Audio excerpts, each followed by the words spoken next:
ces 20 dernières années, moi j'ai eu le plaisir de travailler pour de nombreux projets artistiques en Suisse romande, principalement des lieux ou des festivals dédiés aux arts vivants. J'ai toujours pensé que ces espaces de création et d'accueil étaient un formidable point de rencontre pour les créateurs et pour leur public. Des espaces qui rendaient possible une certaine mixité sociale et qui permettaient à la société civile de s'interroger sur les grandes thématiques qui nous animent. Malheureusement, avec le temps, j'ai appris à calmer mes attentes. J'ai dû constater à regret que les 3 piliers du développement durable, écologie, sociale et économie, sont aussi malmenés dans le monde culturel que dans n'importe quel autre secteur de notre société. De quoi parle-t-on alors lorsqu'on évoque le développement durable dans le cadre de projets culturels dans notre région ?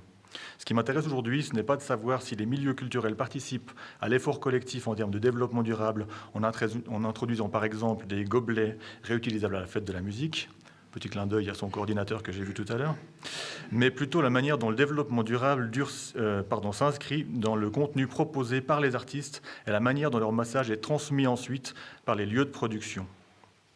Ce que j'ai pu constater ces dernières années, c'est que les grands enjeux actuels auxquels notre civilisation doit faire face, par exemple la dégradation des conditions de vie en lien avec l'activité humaine ou la disparition alarmante, on en a parlé, de la biodiversité, ne font pas l'objet d'une attention particulière de la part de nos milieux culturels, et ce malgré les cris d'alarme de très nombreux scientifiques.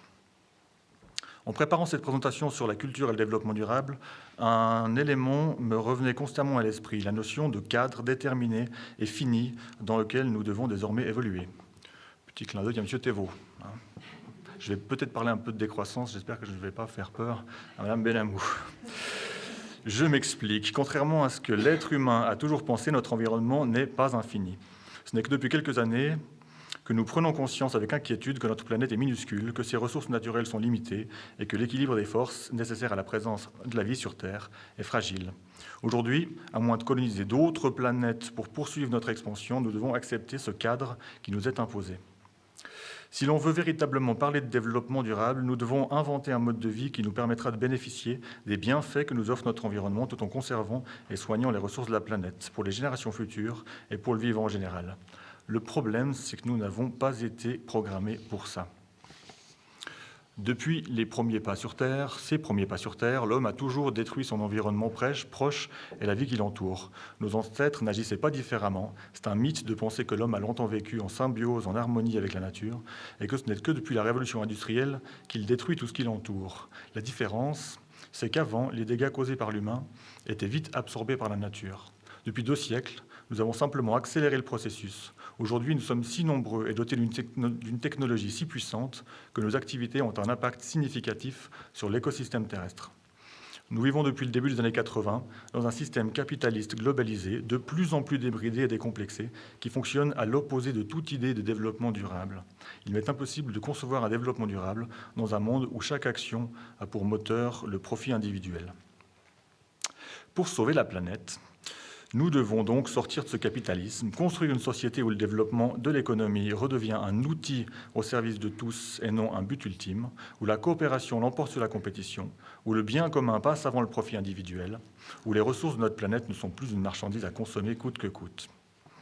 Pour survivre, nous devons changer radicalement notre façon de percevoir le monde et accepter d'évoluer dans un cadre qui nous apparaît aujourd'hui comme clairement défini, en opposition avec la croissance infinie que nous promettait le capitalisme de grand-papa. Nous devons réapprendre à vivre ensemble et reconsidérer la place de l'être humain au sein du vivant. Rien que ça. Malheureusement, évoluer dans un cadre défini, se soucier du bien-être collectif et préserver les ressources de notre planète est perçu comme une contrainte. Pour vivre heureux, nous devons au contraire consommer plus et surtout plus que le voisin.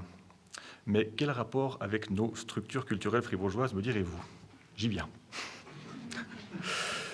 15 minutes, j'ai fait le calcul, je suis dedans. J'y veille, hein ? C'est la raison pour laquelle j'ai tout noté, parce que sinon je sais que ça peut prendre des heures.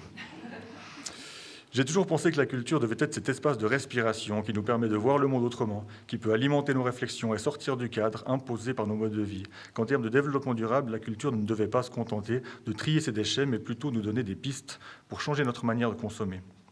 Le monde culturel revendique un statut à part dans notre société. Il prend le temps de la réflexion, il prend du recul sur notre monde pour mieux l'analyser, dénoncer ses dysfonctionnements, imaginer des pistes, anticiper des scénarios alternatifs. Bref, une autre façon de vivre ensemble. Dans un très joli texte écrit en 2008, Fred Vargas nous invite à la 3e révolution. Après la révolution néolithique qui a permis à l'homme de domestiquer la faune et la flore, la révolution industrielle qui lui a permis de piller sans vergogne les ressources naturelles de la planète, une troisième révolution qui doit être culturelle. Merci. Une révolution que nous n'avons pas vraiment choisie, une révolution qui nous est imposée par notre mère nature, une révolution des consciences. Bref, une révolution qui nous mettrait sur la voie de ce fameux développement durable afin d'imaginer un avenir pour l'humanité qui ne ressemblerait pas au film de fin du monde hollywoodien dont je salue au passage l'extraordinaire créativité. Si vous n'avez pas lu ce petit texte de Fred Vargas, je vous invite à aller sur le net. Il y a une lecture de Charlotte Gainsbourg qui le met en musique, qui est assez jolie. Depuis quelques années, je cherche les prémices de cette révolution des consciences dans nos petits milieux culturels institutionnels. En vain. Des projets de médiation pour montrer à quel point la culture institutionnelle s'ouvre au monde, ça oui. Des jardins potagers bio et pédagogiques devant le théâtre, aussi. Mais des réflexions de fond sur les méfaits de notre système capitaliste destructeur de conscience et des pistes pour imaginer un monde plus solidaire inscrit dans le développement durable, c'est malheureusement bien plus rare. Je me suis posé la question de savoir pourquoi. Quelles sont les difficultés auxquelles est confrontée la culture institutionnelle pour jouer un rôle dans ce développement durable ?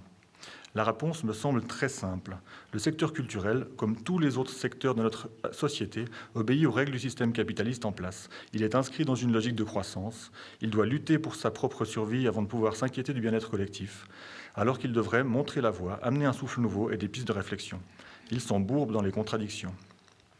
Avec une pointe de cynisme, j'ai intitulé cette intervention « Culture versus développement durable ».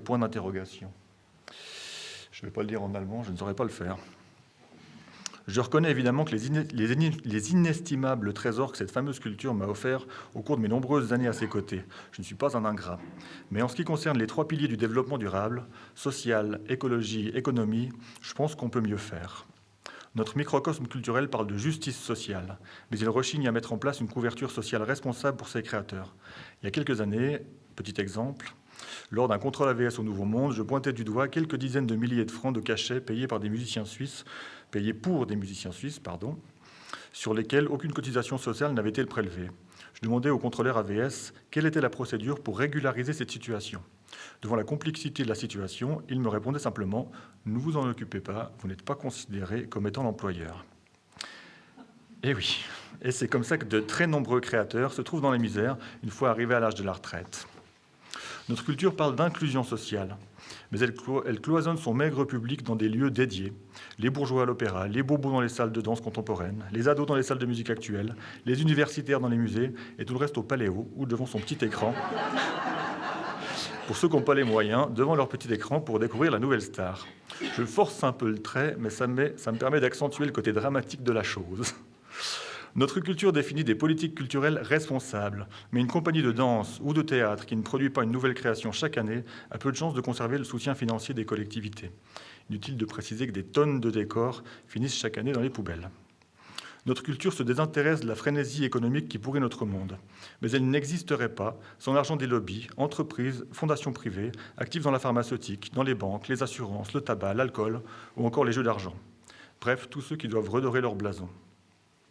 Tant de contradictions auxquelles nous devons faire face pour imaginer une culture inscrite dans le développement durable. Alors dans ce contexte, que devrait être le rôle d'une culture vivante et pertinente dans cette transition ? En quoi le monde culturel pourrait-il nous inspirer ? Quelles sont les pistes ? En quoi peut-il nous inciter à entreprendre cette troisième révolution dans la joie et l'optimisme ? Comment peut-il transformer les contraintes liées à cette révolution en partie de plaisir ? Je n'ai évidemment pas de solution clé en main à vous proposer, mais je vois un lien intéressant entre le monde des arts et le monde que nous devons construire aujourd'hui dans les limites qui nous sont imposées. Si notre civilisation découvre aujourd'hui le cadre de vie qui lui est imposé, les artistes, eux, ont toujours créé dans un cadre défini. Un espace scénique pour les arts vivants, constitué d'un plancher, d'un toit, souvent de murs également. Un tableau, un mur ou une place publique pour les arts plastiques. Les artistes créent depuis toujours une infinité de propositions dans un cadre restreint.